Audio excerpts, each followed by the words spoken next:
This delicious fudge is nutty and has a great pumpkin pie spice flavor. Let's see what's cooking. Let's get the facts. Let's see what's cooking. It's time for yoyomax12.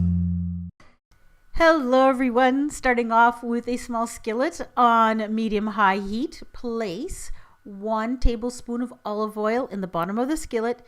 Heat that up until it's nice and hot, and then you're going to add in 3/4 of a cup of chopped up pecans, and you're going to cook and stir these until they get nice and golden brown. Take it off the heat and then set it aside. Now in a large saucepan, place 3/4 of a cup of butter and melt that over medium heat. Once it's melted, add in 3 cups of white sugar, 2/3 of a cup of evaporated milk, 1/2 cup of canned pumpkin, not pumpkin pie filling, pure pumpkin, 1 tablespoon of pumpkin pie spice, and 2 tablespoons of light or dark corn syrup.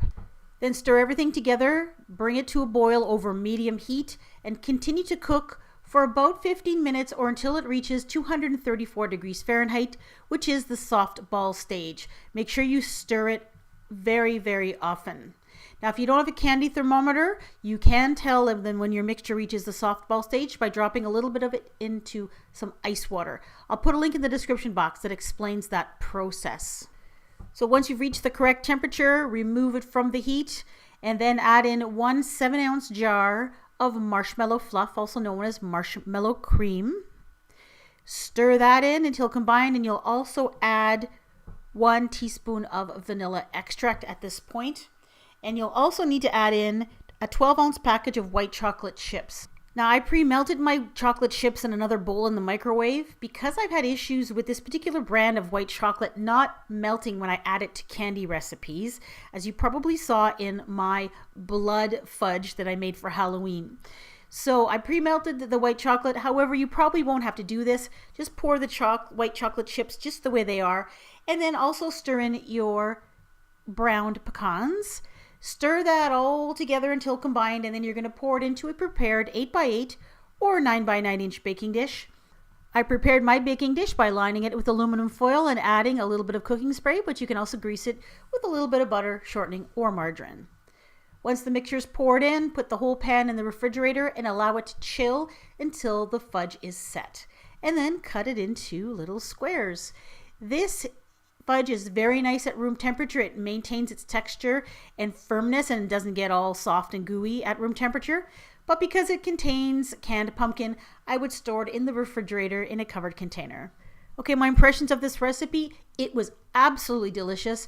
Now, fudge is very sweet because that's what fudge is, but this one wasn't cloyingly hurt your teeth sweet because of the addition of the white chocolate and the marshmallow fluff. It was sweet, but not overwhelmingly sweet.